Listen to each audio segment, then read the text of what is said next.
ሰላም ጤና ይስጥልኝ። ዶክተር ኤርሚያስ እባላለሁ። የነርቭ ሕክምና ስፔሻሊስት ነኝ።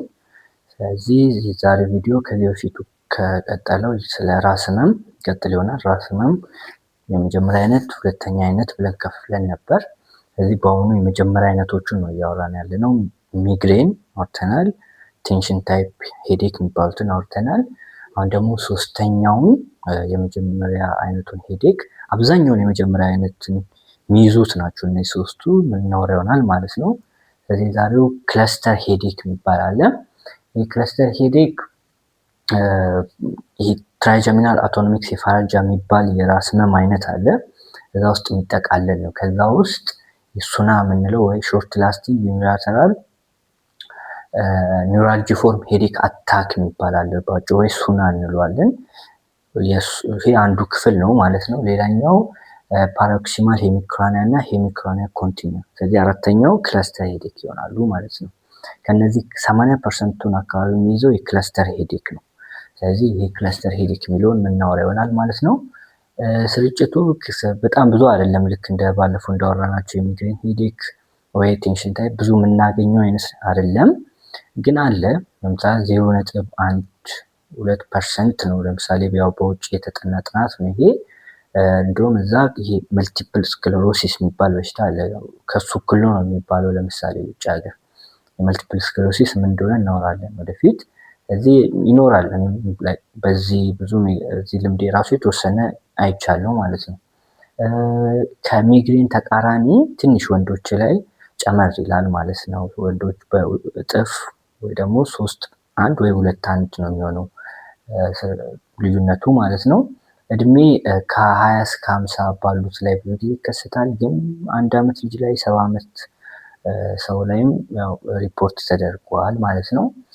ምልክቱ ዋናው ራስ ህመም ነው የሚያማቸው እና እዚህ ጋር ለመጻፍ እንደሞከርኩት ሌላ ስሙ ሱሳይዳል ሄዴክ ነው የሚባለው። ሱሳይዳል ማለት በጣም ከመክበዱ የተነሳ ታካሚው ራሱን ለማጥፋት ራሱ ያስባል ነው የሚባለው። እና በጣም ከህመም አሉ ከሚባሉ ህመሞች ውስጥ በጣም ከባዱ ህመሞች ነው የሚባሉ። ከምጥ በላይ ይሄ ከኩላሊት ጠጠር በላይ 10 ከ10 ነው የሚሰጡት። ለምሳሌ ከዚህ በፊት በተደረገ ጥናት ማለት ነው። እና በአንዱ ሳይድ ነው ከፍሎ የሚያመው ልክ እንደ ሚግሬን ማለት ነው። ግን እዚህ ጋር ለየት የሚያደርገው አጭር ጊዜ ነው የሚቆየው። ከ15 እስከ 180 ወይ ደግሞ እስከ 3 ሰዓት ማለት ነው። ሚግሬን ካስታውሳችሁ ረጅም ነው፣ ከ4 ሰዓት በላይ ነው የሚቆየው ማለት ነው። ሌላ ደግሞ እንዲህ ውጋት አይነት ስሜት አለው። በጣም ነው የሚያመው። ልክ አይናቸውን ጉርጉሮ እንደሚያወጣ አይነት ስሜት ነው የሚሰማቸው። ሌላ ደግሞ አሁን ሚግሬን ላይ እረፍት ሲያደርጉ ይሻላቸዋል። ሲተኙ የተወሰነ ሲንቀሳቀሱ ይብሳል። ይሄ ግን ተቃራኒ ነው። መቀመጥ አይፈልጉም። ግድግዳ መግጨት፣ መንፈራፈር በጣም በቃ ቁጭ አያስብላቸውም ማለት ነው። ረስትለስነስ የምንለው ማለት ነው። ሌላው አንድ ሰዓት የሆነ ስፔሲፊክ ሰዓት አለች የሚያማቸው። ሌሊት ለምሳሌ 8 ሰዓት የምታማቸው ከሆነ ቀጣይም እዛችሁ ሰዓት ላይ ነው የምታማቸው። 3 ሰዓት ያማቸዋል፣ ይጠፋል። ከዛን በተከታታይ ተደጋግሞ ሊመጣ ይችላል እና ወቅትም ሊጠብቅ ይችላል። የሆነ ወቅት ላይ ብቻ እየጠበቀ ሊመጣ ይችላል። ለመሀል የሆነ ደህና ይሆናሉ፣ የሆነ ወቅት ይጠብቃል፣ ከዛ ይመጣል፣ ያማቸዋል ማለት ነው።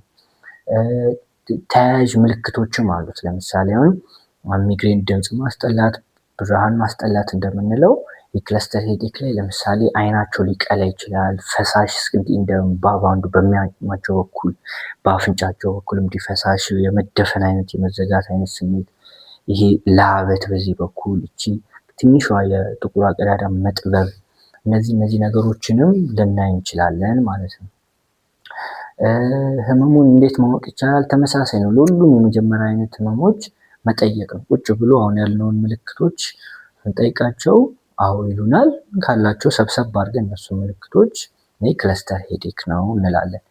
ግን እዚህ ጋር ትንሽ ከሌሎቹም ለየት የሚያደርገው የክለስተር ሄዴክ የሚያመጡ ይሄ ሰከንደሪ ሁለተኛው አይነት በሽታዎች አሉ እሱ የሚመስል። ስለዚህ ለሁሉም ክለስተር ሄዴክ ግዴታ ምርመራ መላክ አለበት ማለት ነው። በጣም ብዙ ሰው ስለማያውቀው ነገር ከ4 እስከ 9 ዓመት ይፈጃል። ለምሳሌ ኢቭን ውጭ ሀገር ነው ይሄ እንግዲህ የተደረገው ጥናት ከ4 እስከ 9 ዓመት ኢቭን ሊፈጅ ይችላል በሽታውን ይሄ ክለስተር ሄዴክ ነው ለማወቅ። ሌላ ሚግሬን ምናምን እየተባሉ የጥርስ በሽታ፣ ሳይነስ እንደዚህ እየተባሉ ነው የሚሸኙት ማለት ነው። ህክምናው ዋነኛው መድኃኒት ነው። 3 አይነት መድኃኒቶች አሉ። በህመሙ ጊዜ የሚሰጥ መድኃኒት ኦክሲጅን ነው። ከ6 እስከ 12 ሊትር በፌስ ማስክ የምንለው ፊታቸው ላይ በሚሸፈን ኦክሲጅን መስጠት ነው።